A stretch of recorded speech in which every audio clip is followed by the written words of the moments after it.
Mae'r tîm dwi'n gyfrifol amdano fo yn gyfrifol am yr elfen diwylliant a threftadaeth yn rhan o brosiect Balchder Bro Ynys Môn. Yr elfen o'r cynllun dwi'n weithio arno fo, un o'r prosiectau da ni'n alw o'n Celfi Môn, lle da ni'n cael artist o ddewis y gymuned benodol honno i ddod mewn a wneud darn o gelf yn eu cymuned nhw.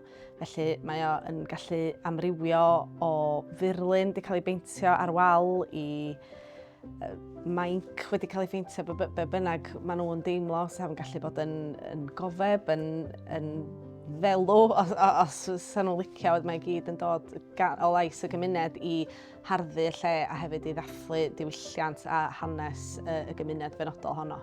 Mae'n hynod o bwysig cydweithio hefo cymunedau o gwmpas yr Ynys, nhw wedi cael hwnna bach, nhw sy'n dod â bob dim at ei gilydd. Dwi'n licio cydweithio lot efo cymunedau sydd hefo codi ymwybyddiaeth o gerddoriaeth Cymraeg. Dwi'n rhedeg rhwydwaith perfformwyr ifanc, so maen nhw'n cael y cyfle wedyn i fynd i cymunedau gwahanol ac i perfformio o flaen gynulleidfa sy'n cael ymateb positif gwahanol.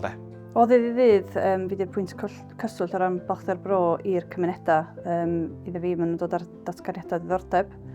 Yna, da ni jyst yn mynd allan atyn nhw i gefnogi yr un mwyaf diweddar sydd mewn co ydy Hwb Cemais, lle da ni wedi sortio digwyddiadau am 6 wythnos iddyn nhw, lle da ni wedi ffendio gwahanol elfennau sy'n gallu mynd i fewn at yr gymuned yna wan am 6 wythnos dros yr haf.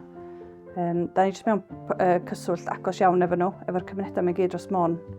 Jyst rhoi profiadau gwahanol iddyn nhw. Yr peth brafia dwi'n meddwl am weithio efo'r cymunedau yma ar brosiect Balchder Bro ydy bod chdi'n gweld eu hyder nhw'n datblygu wedyn, bod yr syniad na'r cnewellion o syniad oedd gynnyn nhw, bod nhw wedyn yn gallu ffeindio arweiniad gynnon ni i ddatblygu ac i fagu hyder ac actually gweld bod modd dod ar syniad na yn wir a dod ar gymuned at ei gilydd.